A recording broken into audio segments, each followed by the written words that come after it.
नमस्कार दोस्तों, स्वागत है आप सभी का आज के मुख्य समाचार के इस वीडियो में, जहां हम आपके लिए हर दिन लेकर आते हैं देश और दुनिया की तमाम बड़ी खबरें। एक एक करके 50 बड़ी खबरों को सिर्फ 10 मिनट में जानेंगे। वीडियो के साथ अंत तक बने रहिएगा। साथ ही आपसे एक छोटी सी रिक्वेस्ट है कि अगर आपने अभी तक इस वीडियो को लाइक नहीं किया है तो लाइक जरूर कर दें। साथ ही वीडियो के नीचे दिए गए इस लाल बटन को दबाकर चैनल को सब्सक्राइब कीजिए और इस घंटी को भी दबाएं ताकि आपको दिन भर की बड़ी खबरों की जानकारी लगातार मिलती रहे। तो चलिए दोस्तों, वीडियो को फटाफट शुरू करते हैं। तो स्वदेशी एंटी ड्रोन सिस्टम बनकर तैयार, पीएम सुरक्षा से लेकर देश की सीमाओं पर होगी तैनाती। जाने इसकी खासियत। जी हां, देश की सुरक्षा को मजबूत बनाने के लिए अब सेनाओं को एक और शस्त्र मिल गया है।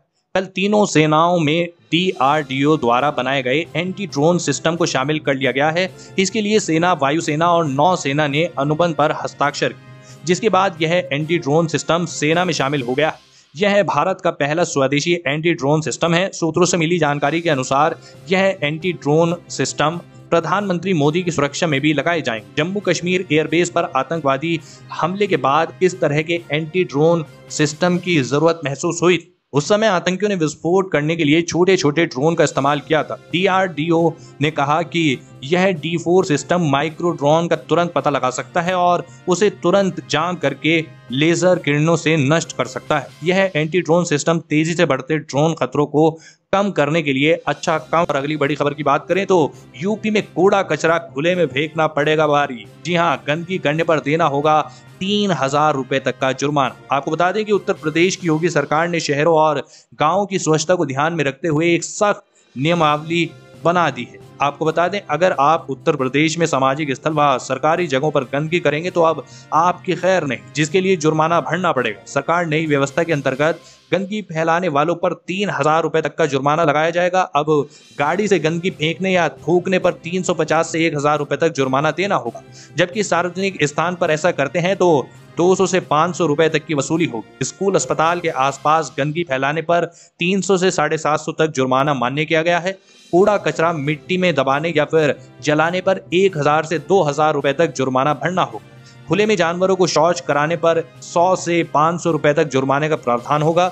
घरों का मलबा सड़क के किनारे रखने पर 1000 से 3000 रुपए तक का जुर्माना दे। और अगली बड़ी खबर की बात करें तो वैक्सीनेशन में सबसे फिसड्डी पश्चिम बंगाल। सिर्फ 41% वयस्कों को लगी है पहली डोज। देश का आंकड़ा 54%। जी हाँ, कोरोना टीकाकरण के मामलों में पश्चिम बंगाल देश के सभी राज्यों में सबसे पीछे चल रहा है। अब तक राज्यों में कुल वयस्क आबादी के 41% लोगों को ही राज्य में कोरोना वैक्सीन की पहली डोज लगी है। वहीं देश की बात करें तो यह आंकड़ा 54% का है। इस तरह से पश्चिम बंगाल राष्ट्रीय औसत से 13% पीछे चल रहा है। केंद्र सरकार की ओर से गुरुवार को साझा किए डाटा में यह बात सामने आई है कि भारत में 93.8 करोड़ वयस्क आबादी फिलहाल कोरोना टीका लगवाने की पात्र है। इनमें से 54% लोगों को अभी तक वैक्सीन की कम से कम एक डोज दी जा चुकी है।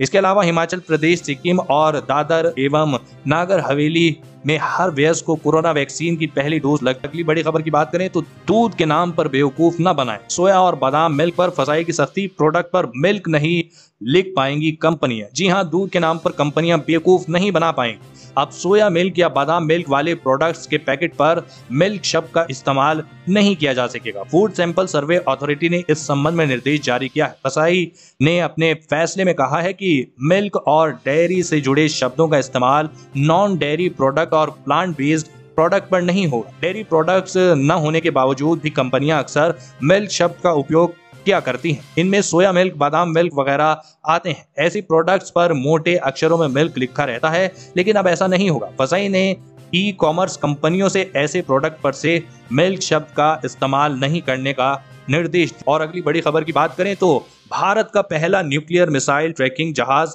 INS ध्रुव जल्द होगा लॉन्च। दुश्मन की हर चाल पर रखेगा नजर। जी हां, भारत को जल्द ही एक ऐसा खतरनाक हथियार मिलने वाला है जिसके बाद समंदर में चीन और पाकिस्तान की हर हिमाकत का पहले से अधिक ताकत के साथ इंडियन नेवी मुंहतोड़ जवाब देगी। दुश्मन की न्यूक्लियर मिसाइलों को ट्रैक करने वाला भारत का पहला जहाज INS ध्रुव जल्द लॉन्च किया जाएगा। 10,000 टन का यह खतरनाक जहाज भारत की भविष्य की एंटी बैलिस्टिक मिसाइल क्षमता के केंद्र में होगा, क्योंकि यह भारतीय शहरों और सैन्य प्रतिष्ठानों की ओर आने वाले दुश्मन की मिसाइलों के लिए एक प्रारंभिक चेतावनी प्रणाली के रूप में कार्य करेगा और यह उस हमले को फेल करने की भी क्षमता रखता है। इतना ही नहीं, यह जहाज हिंद महासागर में भारत के समुद्री रक्षा घेरे को मजबूत करेगा और दुश्मनों से अलर्ट रखेगा। सबसे खास बात यह है कि यह ऐसे समय में चालू किया जा रहा है जब पूरी दुनिया में पानी के नीचे सशस्त्र और निगरानी ड्रोन का युग शुरू हो गया है। बता दें कि अब तक ऐसे जहाजों का संचालन केवल फ्रांस, अमेरिका, ब्रिटेन, रूस और चीन द्वारा किया जाता। और अगली बड़ी खबर की बात करें तो तमिलनाडु के नीलगिरी जिले में शराब खरीदने के लिए दिखाने होंगे वैक्सीन सर्टिफिकेट, आधार कार्ड भी जरूरी। जी हाँ, कोरोना महामारी के कारण बैटरी हो चुकी अर्थव्यवस्था को फिर से ठीक करने की लगातार कोशिश की जा रही है। बिजनेस को फिर से शुरू किया जा रहा है, साथ साथ कोरोना प्रोटोकॉल को लागू करने की कोशिश भी की जा रही है। कहीं कोरोना टेस्ट रिपोर्ट को जरूरी करार दिया गया है तो कहीं टीकाकरण सर्टिफिकेट को। तमिलनाडु के एक जिले में शराब खरीदने के लिए शर्तें लागू की गई हैं। तमिलनाडु के नीलगिरी जिले में अगर कोई शराब खरीदने की इच्छा रखता है तो उसे वैक्सीन की दोनों खुराक लेनी होंगी और ठेके पर टीकाकरण का फाइनल सर्टिफिकेट दिखाना। और अगली बड़ी खबर की बात करें तो लोगों को संक्रमण से बचाने के लिए रेलवे की खास पहल, तैयार किया यूवी डिवाइस। रोबोट करेगा ट्रेन की बोगी को सैनिटाइज। जी हाँ, ट्रेन में सफर के दौरान लोगों को किसी भी तरह के संक्रमण से बचाने के लिए रेलवे ने एक नई पहल शुरू की है। रेलवे ने एक खास तरह का यूवी डिवाइस तैयार किया है जिससे महज 2.5 मिनट में ही पूरी बोगी साफ यानी सैनिटाइज हो जाएगी। रेलवे ने दावा किया है कि इस डिवाइस के प्रयोग से आने वाले दिनों में कोरोना संक्रमण को रोका जा सकेगा। आमतौर पर यूवी लाइट आम आदमी के लिए हानिकारक होती है क्योंकि यह तकनीक यूवी लाइट पर ही चलती है, इसीलिए इसमें रोबोट का इस्तेमाल किया गया है। जब तक रोबोट बोगी को डिसइंफेक्ट करेगा तब तक उस बोगी में कोई नहीं रहेगा, ताकि मशीन से निकली हुई किसी भी तरह की हानिकारक किरणों के दुष्प्रभाव से बचा जाए। और अगली बड़ी खबर की बात करें तो मंडराया बड़े सौर तूफान का खतरा, अंधेरे में डूब सकती है धरती, इंटरनेट सर्विस ठप होने का दावा। जी हाँ दोस्तों, सौर मंडल में कई बदलाव होते रहते हैं, लेकिन ताजा रिपोर्ट आपकी परेशानी को बढ़ाने वाली है। आने वाले दिनों में धरती को बड़े सौर तूफान का सामना करना पड़ सकता है। इस सौर तूफान का असर पूरे विश्व या विश्व के कुछ देशों को पूरी तरह से प्रभावित करने वाला है। धरती पर न केवल इंटरनेट प्रलय की आशंका जाहिर की जा रही है, बल्कि